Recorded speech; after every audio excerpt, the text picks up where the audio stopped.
getting together to talk about all the things we used to do. The laughs, the passions, the little Sebastians, the pits we fell into. And we're putting it all in a podcast, then we'll send it up into the sky. We're calling it Parks and Recollection. Come on, little podcast, spread your wings and fly. Welcome, everybody, to Parks and Recollection with me, Rob Lowe, and Alan Yang. This is amazing. We're season 3. Season 3. We made it. They said it couldn't be done.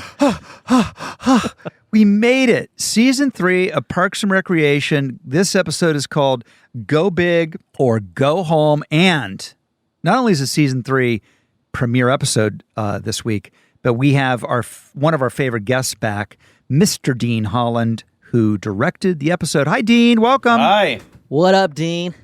Thanks for having me back. Of course. Are you responsible in any way for the horrific previously on Parks and Recreation that begins this episode? I love welcoming the guests with that. I love welcoming it, man.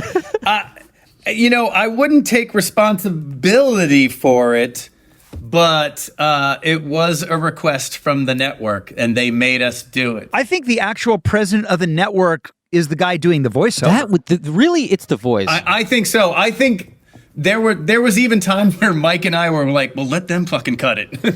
Yeah. We didn't want to do it at all. We really didn't. But if you remember, we were supposed to be on in the fall, and then they pushed us for that amazing show that replaced us, outsourced. That's right. Yes. Right? Yes. I have another pod about outsourcing recollections. I'm taping this after this. It's got huge ratings. It's much bigger than this pod. So apologies to the fans of that show. Yeah, we're really sorry about that. Maybe I shouldn't have said that. But so then we got pushed to, I guess, maybe January or something like that. That's right. So it had been 8 or 9 months before of us not being on television, and the network was like, nope, you got to remind everybody where we were. I remember agonizing over what the VO would be. I think I was in some of the edits. I wrote this episode. I have the writing credit on it, and so we discussed it, and none of us on the creative team wanted to do it, but there it is. And his tone of it's almost like from the 70s or something, or the 80s. Like, yes. Leslie loves whipped cream, dancing with friends, and working hard for the Parks Department of Pawnee, Indiana. I think, to be honest with you, we had so many people read, and the problem is it just didn't work, period. Yes. So we were never going to find a voice that told the story well, because we shouldn't be doing it in the first place. Well, you know what? It's a great episode, in my opinion. I really like it. You did a great job. It first aired January. VO aside, January 20th, 2011 is when it aired. That's when season 3 premiered. Written by Alan Yang, directed by Dean Holland. All right, let's do some notes, some fun facts about the episode. You ready? All right. The first Nopes note, this episode is the very first in Parks and Rec history to feature number 1, Adam Scott. Number 2, Rob Lowe. Number 3, Jim O'Hare. Number 4, Retta as regular cast members instead of guest stars. So what does that mean? You see them listed on screen as regulars. You see their names in the credits. It's an upgrade. So those 4 very funny, very beautiful, very handsome people all got added to the show. All right, and one more Nopes note. The Swanson Pyramid of Greatness, very popular amongst many, many people, is similar to, or some would say a ripoff of, the Pyramid of Success used by John Wooden. And for those of you who are too young to remember this, or not sports fans or not basketball fans, John Wooden was largely considered the greatest college basketball coach of all time. He coached UCLA and coached them to many, many, many titles. And he was kind of this old school coach who had a pyramid of success that, again, I think we all took stabs at writing jokes for the Swanson Pyramid of Greatness, which, kind of a ripoff of the wooden pyramid. So that was that. I don't think it's an exaggeration. We spent 2 full work days on that. So that kind of thing, yeah. And here's the synopsis for my Synopsis sisters and brothers. After 3 months of closure, due to the Pawnee budget crisis and government shutdown, the Parks Department has since been reopened, although on a shoestring budget. Meanwhile, the always optimistic Chris, played by Rob Lowe, Continues trying to convince Anne to go on a date with him. Anne finds him too intense, but Leslie convinces her to accept a date and try to persuade Chris to increase the park's budget. Ben restarts the youth basketball league with only 2 teams. They are coached by Ron, who's extremely strict with his players, and Andy, who is very laid back. Tom, who referees the game, becomes jealous when his ex-wife Wendy arrives to support Ron. Anne finds she actually enjoys her date with Chris, especially learning about why he feels fortunate to be alive every day. Leslie crashes the date to help Anne persuade Chris to increase the park's budget, but to her surprise, Ben also arrives, having predicted Leslie's plan. Leslie excitedly declares mission accomplished after Chris talks about increasing the park's budget, accidentally giving away her scheme and prompting Chris to leave. Anne apologizes to Chris later and asks for another date, to which he happily agrees. Since his kiss with Anne, Andy's been trying to get back in touch with April to no avail and is happy to see April in the parks department, but an unimpressed April explains she's been in Venezuela where she met her new boyfriend. A discouraged Andy seeks advice from Leslie, who encourages him not to give up and to, quote, go big or go home. It's the title of the episode. Inspired by her own advice, Leslie proposes restoring the parks department with a grand harvest festival. Impressed by the team's enthusiasm, Chris and Ben agree to the idea. A lot going on in this episode. It's a season premiere. Season premiere is always tough because there's so much to kind of recap. Even without a VO, they're tough. But with the VO, this was a big one. I remember brainstorming this one. Yeah, and I also remember, correct me if I'm wrong, I'm jumping all the way to the end because I think there's some really fun stuff to talk about in this, but didn't we kind of rewrite and reshoot that ending? Yes. I think the ending got actually almost totally reshot. It's basically just one scene, but something about it, it was like it was getting the energy up. I love when they cut to Chris and he's crying. I love when she puts on the music, the Chicago Bulls music, and we wanted some epic feel to the end, right? I think that was because we were launching. So ultimately, a little bit of backstory. Look, we had to come back from the government shutdown storyline. And so it was kind of hotly debated in the writer's room about what to do to solve that and to incorporate Chris and Ben into the show. And one pitch was this Harvest Festival pitch, which is weirdly named after a bumper sticker I used to see in my hometown. There's something called Harvest Festival in my hometown of Riverside, California. I think in retrospect, it was some kind of religious event, but I didn't know what it was. So it just the name just stuck in my head. So I wrote it. Yeah. I wrote in the script and I pitched it as the idea of go big or go home was you're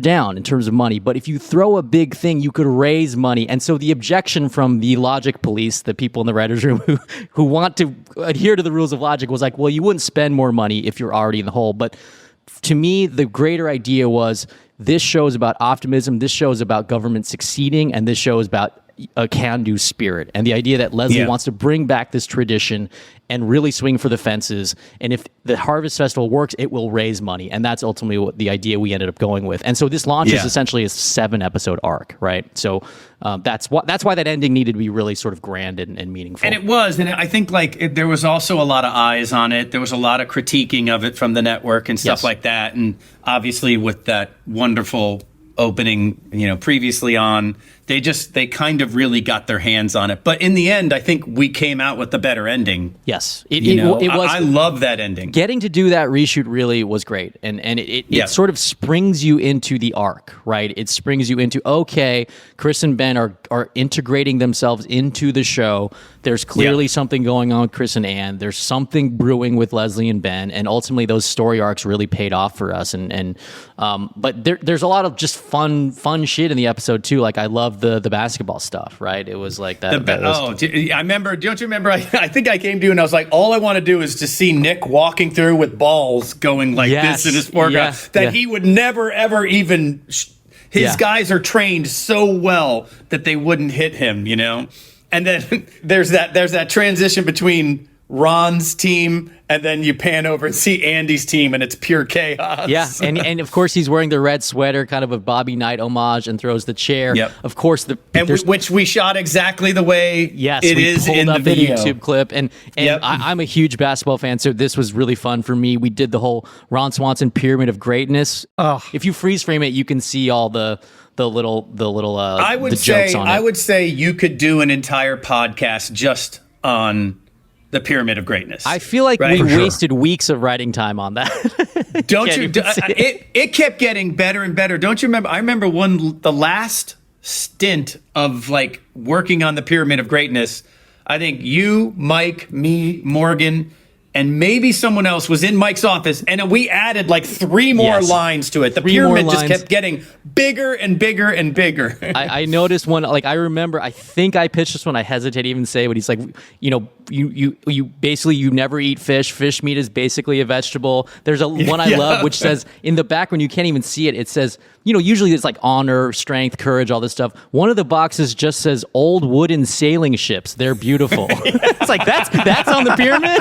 It's like that doesn't have much to do with basketball, but yeah, I love that. I mean, I think that's probably one of the most downloaded things from our show. I mean, that's incredibly popular. Yes, and this whole for good reason. This whole episode is so fast paced and it feels like, I know we shot season 3 very soon after season 2, but it felt like even having watched the season 2 episodes, the show just is more confident. It was so fast I could barely type my notes. You know, it was really just like energetic and fun, and we get to see, we were hitting our stride. I think so. We were hitting our stride. This is one of maybe my favorite season. And how about the depth that Chris Traeger, when he's kind of explaining his positivity. I wasn't ready for that in this episode. Like it was awesome, meaningful, right? What was it like shooting that, Rob? And that was one of the reasons I love playing Chris, was that every once in a while, you know, there was a reveal to him that he was more than the optimistic machine, and that was a, you know, to be able to do something that has that kind of tone and, as you say, depth to it within the context of the kind of show that we're doing, you don't get to do on a lot of comedies, and I was really happy to be able to do that. It's a very sweet scene. Yeah, you know what I think you did so well in that, Rob, was right. So you have Chris Traeger, who's up here all the time, right? So if you're up here with positivity and upbeat attitude, you didn't have to go so low, because just bringing it down to almost like a normal level made it seem like Chris Traeger was really going deep. You know, it was because you like, I think a lot of people would have taken it like darker and deeper, or not darker, maybe more sad and emotional. And it just worked. It was like, it felt like Chris Traeger was being so honest, and it made you think, oh my God, he's actually honest about all this shit that he does. He's good at that. Like, this is the way he is. He truly is this person. So I think it really helped his character. Yeah, and it's a good sort of reveal, and I think it's a good example of how well Mike was building the show in terms of, you know, giving the characters dimensionality. And, you know, a lot of sitcoms, you would take this, you know, stereotype of a character and just push in that direction, push, but it's sometimes more valuable to, you know, explain and to give these dimensions so that in future episodes, when they're funny, you understand why, and you just accept them more as a person. You care more about them, as opposed to just joke machines and broadening them. Like, why don't you try deepening them a little bit? So, you know, a little bit of that goes a long way, but I think it's like, oh, I buy this, and I buy why Anne would continue to like him and try to date him, right? So I thought that was a good explanation. By the way, it's the 3rd episode that Rob's in, right? Technically? Yes. And we're already... And Ann Perkins is impersonating. That's right. We're already like, he has Perkins? One catchphrase after 3 episodes. That's got to be a record. But I know. How did that? I know. I'm actually serious. How did that happen? I don't really remember. I think what happened was, I told Mike in the first meeting, I started talking about Tom Cruise, and there was a minute where there was a little bit, Tom Cruise was in the mix of Chris's intensity, and we even did the thing of where Chris ordered a water. And then the pointing came, I think, out of that, because he was pointing at the waitress. And then the next thing you know, it became the pointing when I met them. But now in this episode, what I like is I do at the end of it, I do when I realized that Ann Perkins really didn't want to go on a date with me because she was only doing it to try to get money out of me for the Parks Department. And there's no Traeger that was more fun to play than disillusioned Traeger. And his disillusioned Ann Perkins like made me laugh. And what I realized is, like, sometimes 2 words as an actor, if you can get mileage out of 2 words and make them mean a billion different things. That's really fun. On The West Wing, for me, it was "Thank you, Mr. President." I could make "Thank you, Mr. President" mean 5,000 different things. And in Parks and Recreation, it was Ann Perkins. Yeah. It really did. It did. It's really like already, it's your third appearance in the show, and it's already, yeah, I see that. I get it. Like, I get this guy. He's already doing it. And I have to also say kudos to, Alan, you and Mike and all the writers, because this like misunderstanding with Chris Traeger and Ann Perkins, like many shows would make that continue on, but yet we just go to the next day. Ann Perkins shows up and she's like, "Leslie's my best friend. I would do anything for her, so I did it. But I really like you, and I want to date you again." And it was Ann Perkins, right? Yeah. And it was like, it's over. Yeah. It was over. It was like, don't carry that crap on. Let's not drag it's like, this out. Exactly. And it was such a smart way to do it. And you liked those characters for it. You liked them. You go, oh, yeah. Like, you know what I mean? Like, you go. It made sense. Yeah, you loved Anne for coming in and immediately owning it, and you loved there wasn't a reaction shot of me considering it or any of that bullshit. I was just like, Ann Perkins, and off we went. Yeah, no bullshit. 21:30. We didn't have time for the reaction shot. I got cut. It's in the editor's assembly. Yep.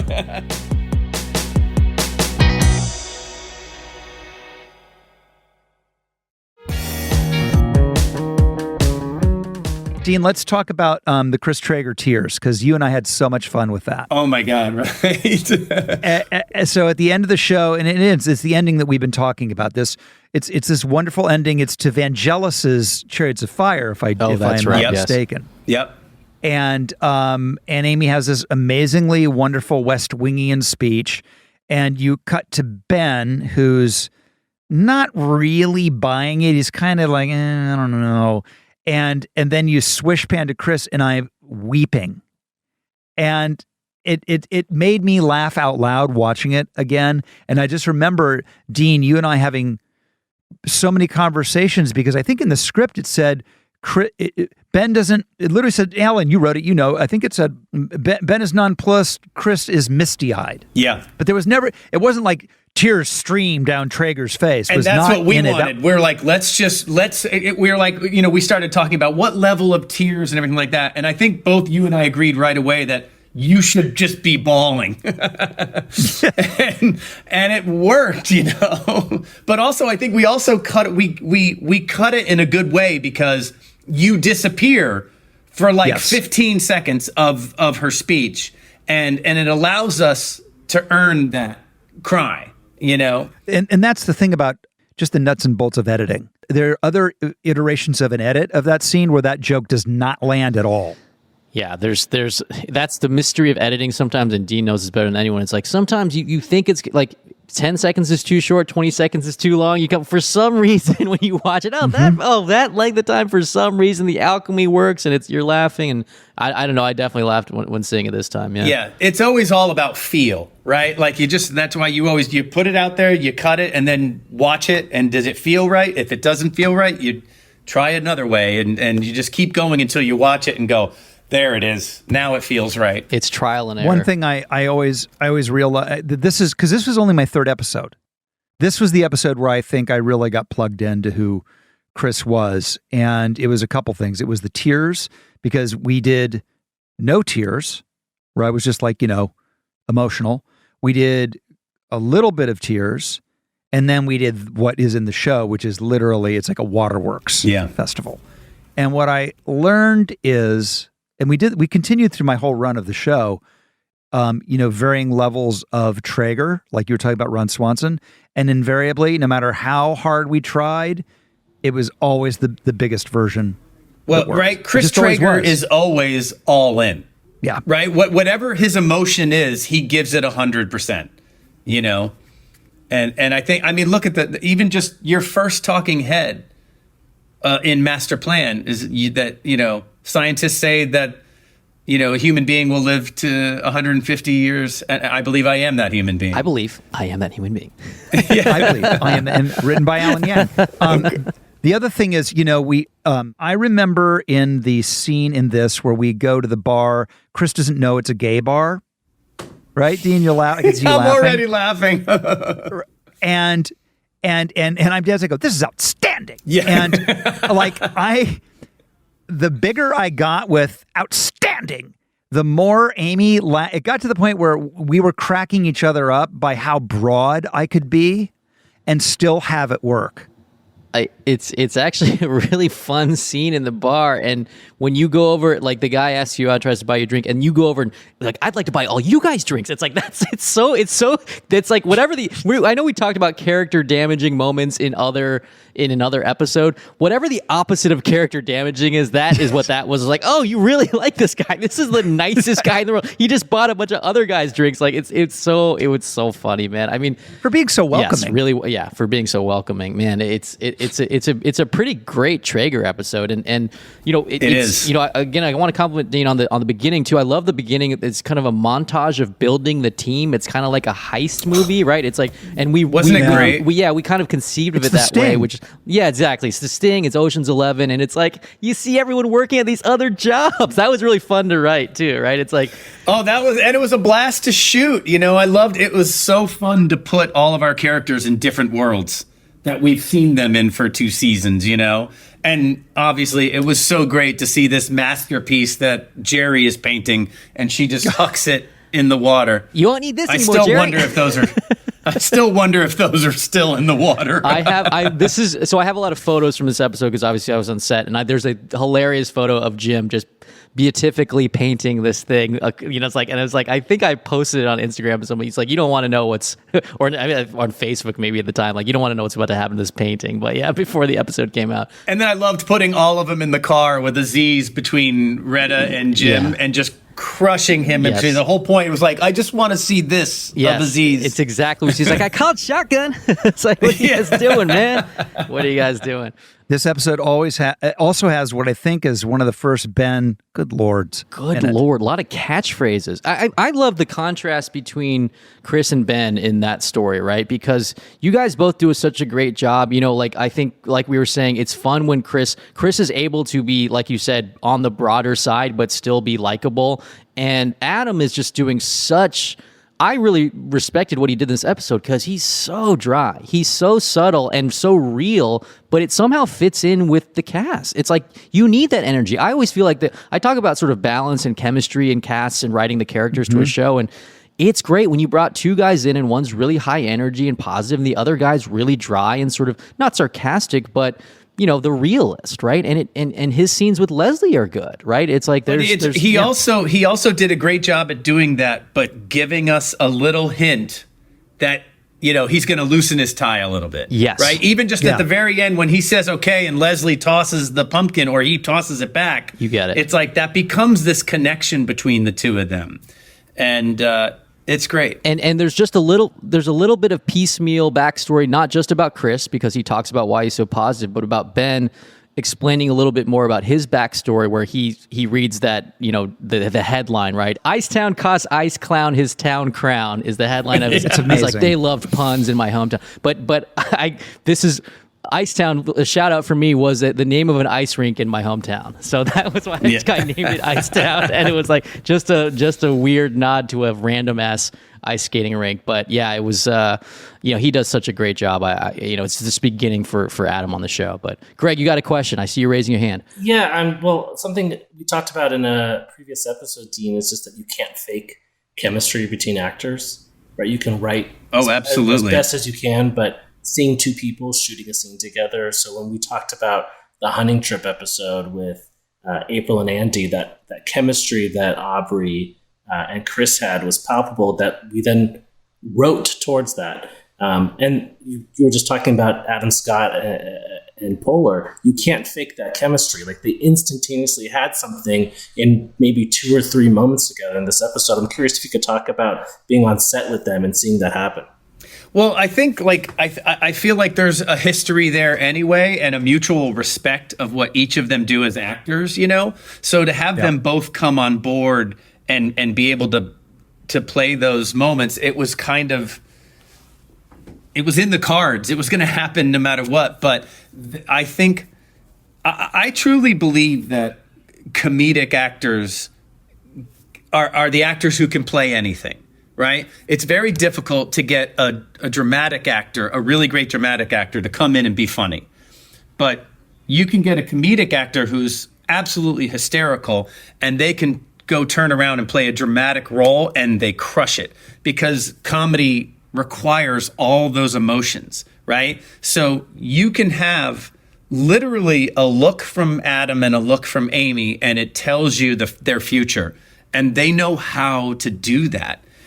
That's one of those things, like we were talking about, like, I don't know how editors do what they do, all this stuff. I don't know how they do it, but they just connected in that one moment. And it's like you watch the show and you go, well, now I know where that's going to go. Those two are going to either be friends or even more. It just, that's going to be a great relationship there. Yeah, and I forget who said it, but there's something like, sometimes instead of writing seven pages of banter where people are bonding, it's like, let's shoot them looking at each other. Like, let's just shoot them looking at each other. The audience fills in all of the experiences they've had when they've connected with people. It's just more elegant. It's just so expressive. And again, you're relying on your actors and you're relying on them to be talented and charismatic and expressive. But it often is really, really helpful in that sense. And it's hard. And it's hard sometimes. Like, you give a script like that to a network, and they're like, "Well, we need more. Yes. How are you gonna convey that in 2 looks?" But it's hard to convince them of that until they see it. But you have to know that you have the actors that can pull that off. It's like Rob pulling off. Like, how can someone be so optimistic and positive and you still like them as a character? And he did a great job at finding that. You're waiting for him to be annoying. By the way, I wrote down a couple things that Rob said that I love dates talking head. They have all been either great or phenomenally great. It's like, which is amazing. I also liked when you said, "What a magnificent flip flop." The phenomenally great and the great and phenomenally great is so wonderful when it's paid off. When Amy goes, "How's it going?" and he goes, "It's going phenomenally great." Phenomenally great. Yes, it's like, oh wow, okay. You're it's one of the better dates. I feel like this little threesome we got going on here is the Chris Traeger, inside Chris Traeger brain. I mean, I really do. It's a little bit. It's Yang, Dean Holland, and me. Those are the people operating the at that is Chris Traeger. And what's a lot, it's also like 3 people who have too much energy, right? It's like it's not a coincidence, right? It's not a coincidence. Yeah, exactly. Everyone else is like, oh man, why won't those guys sit down? Like, why doesn't Dean talk a little softer? And why doesn't Alan stop walking around the room? And why is it? I hate myself. If I were anyone else, I would never be my friend. I'm way too much energy, loud talker. I am a horrible person. Yeah, and you kept long hours too in the poster part, right? I feel like you were always there. I was there 16 hours a day every single day. So just to tell you guys a little bit about the layout of the Parks and Rec sort of HQ, where we were sort of writing and editing the show. One wing, it's all the same floor. What was it? Third floor or the 4th floor? Do you remember, Gene? The whole 3rd floor. Okay, yeah, it was the 3rd floor. So we're on the Radford lot, CBS Radford lot in Studio City. Beautiful Studio City. I'm joking. It's fine, but we were there in this building. And on one end was the writers. So it was like there's a big writers room, like a big open space, an office, a conference room with the computers and stuff, and the writers' offices.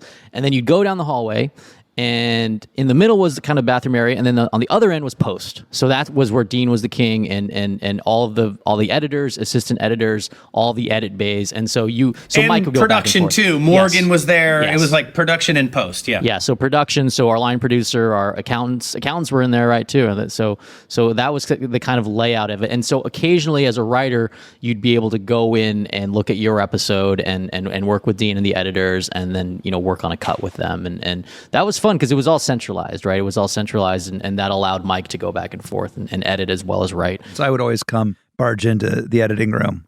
You'd come hang out for a while, yeah. I love, because I love, editing is my favorite part of the process by far. I love it. I could be in an editing room all day long. I like it too. It's the best. Yeah. By the way, like I probably cut this episode, but it definitely started in the beginning of season 3, where I started directing too much that I couldn't edit anymore. And I remember there was a sign on my door that said, Dean Holland is not editing dailies because I was always doing everything but editing, and I was always behind on my episodes. Yeah. Because I was scouting, I was directing, I was scouting with other directors. Because I prepped with every single director.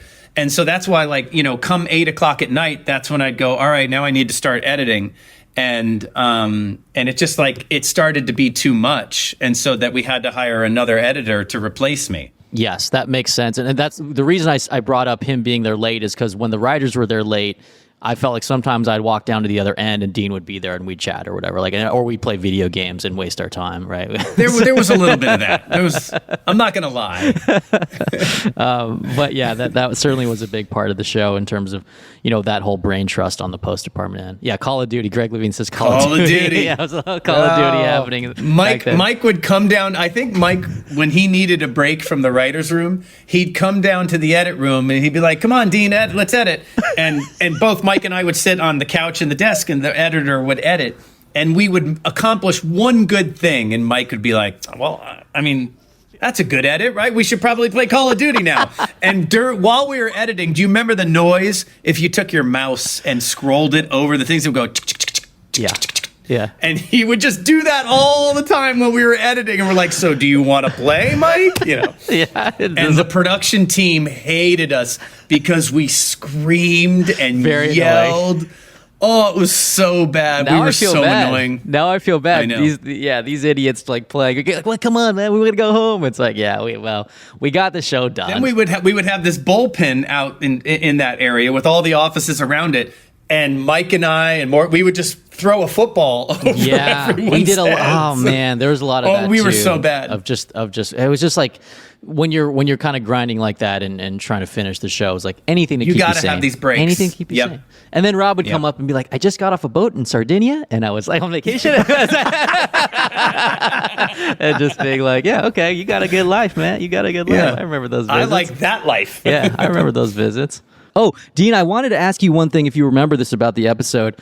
Because to me, it shows the fallibility of your sensibility on the day. Look, ultimately, all you have to do is trust your instincts, right? That's all you have. So in the tag, do you remember shooting this tag where Pratt has he's combed his hair and he comes in and he's going in to talk to Aubrey and her boyfriend? I remember on the day, I don't remember exactly what you and I wanted him to do, but we wanted Pratt to do something. I don't even remember what it was, but we kind of kept giving him the note of some kind, and then I don't know if you remember. And he wouldn't do it, right? Well, he was doing something similar. We're like, I don't know. We didn't quite get there, and we're like, well, I guess we're just going to see what happens. And then we got in the edit, and it was perfectly fine. Do you remember this? Yeah. Am I hallucinating that? No. You're 100% right, and it's hard. I can't remember. I think what we were looking for is that Pratt might have been coming in doing kind of a bit, right? And maybe we were saying this is the one time where we're going to see Andy Dwyer as real as possible, Right? And even the combing of the hair might have been too much for us. We're Yes. you're doing a bit, but he was right. He was right because I remember He was right. I remember sitting with you in the edit, and I'll never forget this because as I went on to direct episodes of my own and then work on other shows and stuff, you and I were convinced we saw it one way, and sometimes, I'm not saying all the time, but sometimes the actor is trusting their own instinct of the scene. And I'll never forget that because I sat there in the edit with you and we watched it and I was like, it works. And he was probably right. I'm not saying we were necessarily wrong because we didn't see necessarily our quote unquote version, but whatever Pratt believed, and he wasn't being mean about it or anything. He didn't say, no, I won't do it. It never quite was exactly what we pictured, but whatever he did worked. It worked. It's a small scene, but it's important. And I'll never forget that. So that was very seminal for me. And I remember you being there too. I remember sitting on that stage with you. Yep, it was a because you carry that weight when we're doing it. You know what I mean? You're sitting there going, "Oh my God, it's not going to work. It's not going to work." But that's also part of the reason in comedy, maybe in everything, I don't know. But in comedy, it's you just want tons of options. Yes. So that when you're in the edit room, I know I've got Pratt doing it 3 different ways. So let's see which way works. But it clearly was great. I'm glad he combed his hair. Yes, it was gives it some flavor. It was Andy Dwyer's really small way of showing that he cares about April. And I think what his reason was, I'm probably making this all up, but was that he was staying true to Andy Dwyer. Yep. Right? He was I'm going to remain Andy Dwyer, and Andy Dwyer's way of doing this is I kind of don't behave any different. I just comb my hair. I don't Do you know what I disagree. mean? I don't disagree. Because Andy Dwyer that's the is logic. kind of an 11-year-old kid. Yeah. And so the 11-year-old kid says, oh, if I want to look presentable, I just comb my hair and now I'm presentable. And still behave the same way. That makes sense. And it worked out. I think what Dean says is really smart about we always want options in the editing room. We always want options. We always want levels, because when you get in there and you have, say, 5 takes of something, 7 takes of something, it is terrific to be able to kind of craft a scene. You don't necessarily want to Frankenstein everything together, but like you get these levels because you never know if you need a little bit of an adjustment. And if you have 7 identical takes, you've done yourself a disservice. Also, if you do start your cut at 35 minutes long and you cut it down to 21 minutes, you now have a different story. So when you get different performances that now adapt to that new story, it helps. And so it's always good, even if something is brilliant and great, do your last take. If Rob is supposed to play Chris Traeger and enjoy something, enjoy it in every take, and in the end, give me a take where you don't enjoy it, just to see what happens. Yep. There are some actors that have a very hard time doing that, because when you, and this is clearly is not the case on this show, but when you're working with people that you don't trust, it is very, very, very difficult to give an alternative performance that is not your natural instinct, because you don't trust your partners. And you'll go to the movie and there's that one fucking take that you didn't want to do, that you didn't think worked. And by the way, you were right. And there it is on the screen. So you will get actors who won't do it because they've learned how to protect themselves. And I will be honest with you, the longer you work as an actor, the more likely you are to be that person. Absolutely. Because not everybody's talented. And I totally sympathize, especially, I've talked about this with actors. It is so difficult to relinquish control in that way because they're not in that editing room. Other than Rob popping by and saying hi to us, he's not necessarily pushing the buttons on the show. Yeah. And so it takes a phenomenally high level of trust to give those different levels. And I was about to compliment the actors on this show because they would do it naturally. They wouldn't necessarily we wouldn't even have to ask them. Sometimes like Pratt or Rob or any of these actors, Offerman, you're just giving different levels, not even necessarily wild swings. We talked about earlier the scene where you're crying. We did one not crying, one tiny bit of crying, one full on crying. Then you have a great freedom in the editing room, and Rob trusted the auspices of the show, and we did the funniest version, right? So it's all a circle of trust, kind of. But yeah, and it's also like you don't want to say. You don't ever want to go to an actor and say, hey, for the sake of like a bunch of different options, let's do it this way. It's more like, hey, can you get there and does it make sense for the scene? And let's do it. Look, only do it if you feel like you can do it well, of course. Like that's the other thing is I think it's easier. Pratt's talked about this a lot, and I agree. Particularly as he's gone on to carry movies, and that's where I come from is the same as movies, is that when you're a leading man and you find yourself in comedy, it's so freeing. And because there's no vanity. In fact, the less vain you are, the funnier it is. And so you're freed. You're 100% freed. And when you're freed on that level, you're also freed to do 1,000 iterations of a moment, because it's not a drama. It's not all hanging on you. You're not the leading man of it all. And that's what I, at the end of the day, found so unbelievably refreshing and fun about my time on Parks was I just was nothing but it was just fun. And it's also our job, as a director or writer or showrunner to almost instantly try to get the actors to trust us, right? Yep. That is one of the many jobs that we have, we have to get you to trust us and see what we do and what we can accomplish to, give you that comfort to perform. Yeah. And I think on that tip about being comfortable performing, Greg, you had a point you wanted to make.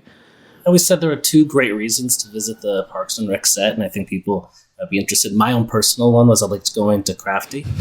The best snacks after lunch were at Crafty. But the second reason were the fun runs. And Dean, if you ever actually used anything from the fun run in an episode. We definitely used stuff from fun runs. Absolutely.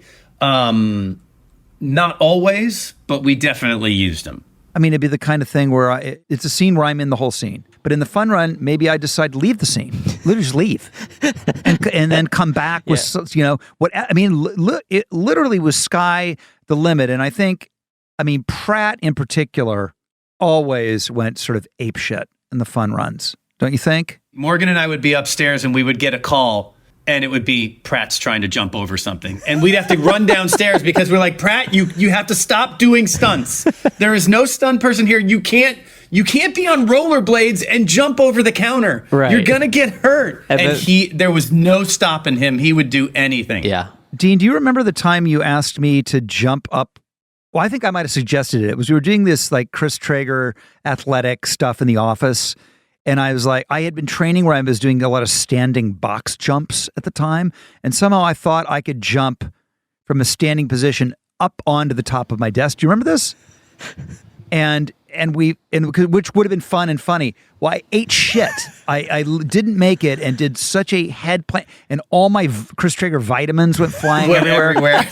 And that's something we did in a fun run and never made it onto the air. But it was humiliating, but also very funny. You never know, man. You never know.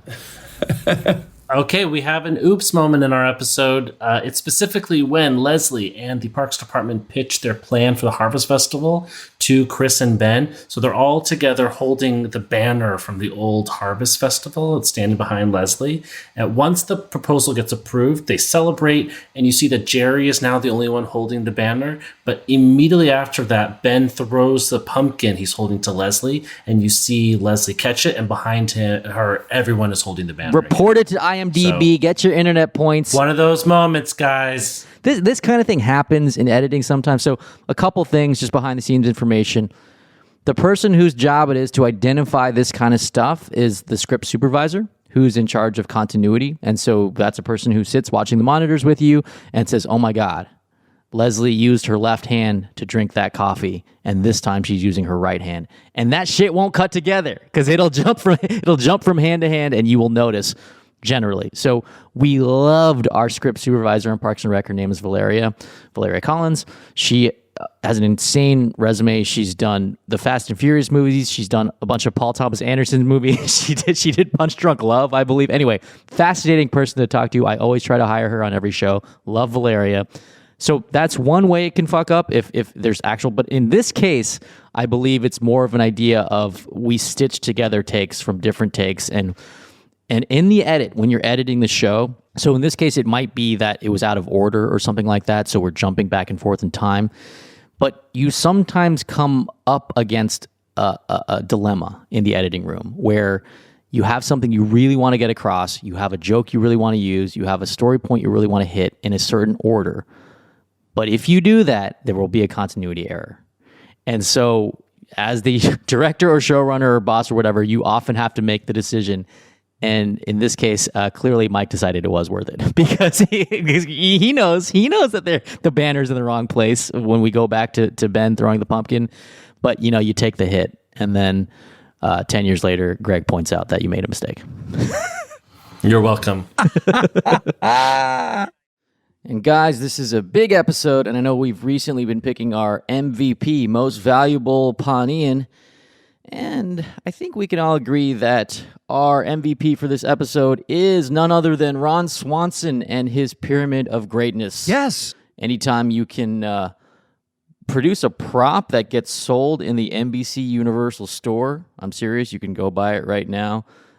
You have to do that. I'll just always remember him in his red sweater, being on set with him and Pratt doing those basketball scenes, and in my office to this day I still have a framed photo of Nick in his sweater with all those little kids, and it sits behind me in my office. So, Pyramid of Greatness, Ron Swanson, congratulations.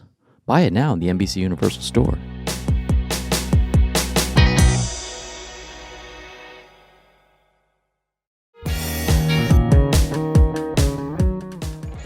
Do you want to go to the town hall? I think you do.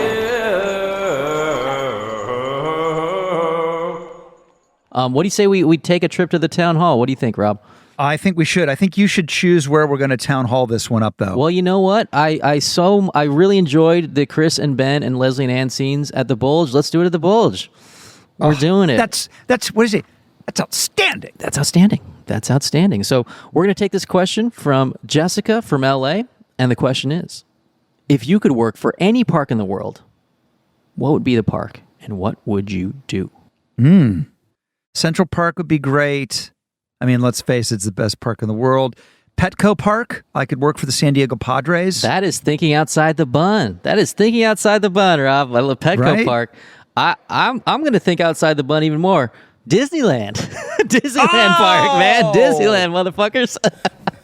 God, you win. I would work at like the Star Wars ride or something like that. Seems pretty fun. Like I had my brother-in-law worked at Magic Mountain. He was a churro boy. So he that was one. How about you, Very Dean? popular. Yeah, exactly. What about you? You know, I don't know. I recently went to Zion and it was pretty great. I would go to Zion. That's pretty nice, man. You're an outdoorsy kind of guy, right, Dean? Do you do like I like kind of that stuff. I like hikes and stuff. I mean, I'm basically Mr. Glass. Everything breaks on me, but I still like that's it. right. I walked the Narrows, which the whole thing is in water on rocks. And so I had 2 hiking sticks and both braces on my ankles. And it was brutal. Meanwhile, I'm over at Disneyland having a ball, not getting injured. I know. But yeah, enjoy.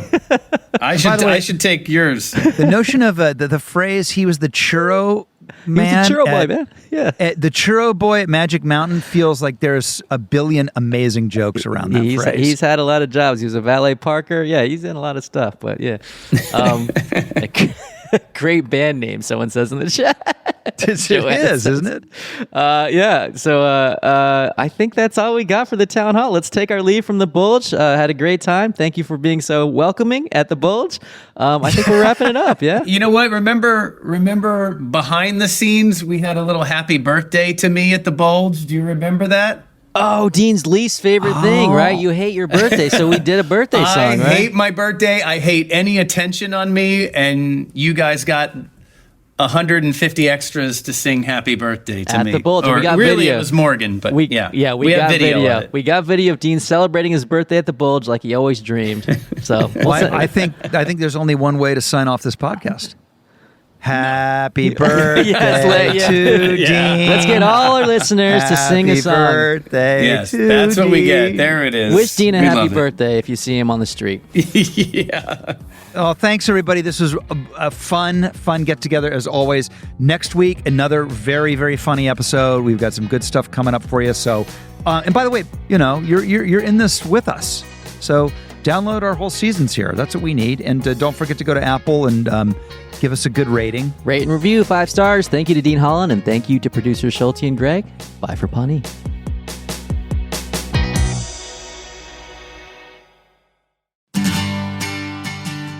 Parks and Recollection is produced by Greg Levine and me, Rob Schulte.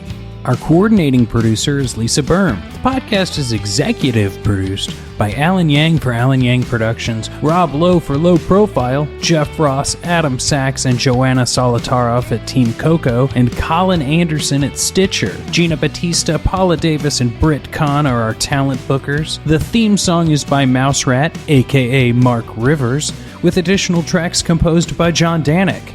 Thanks for listening, and we'll see you next time on Parks and Recollection.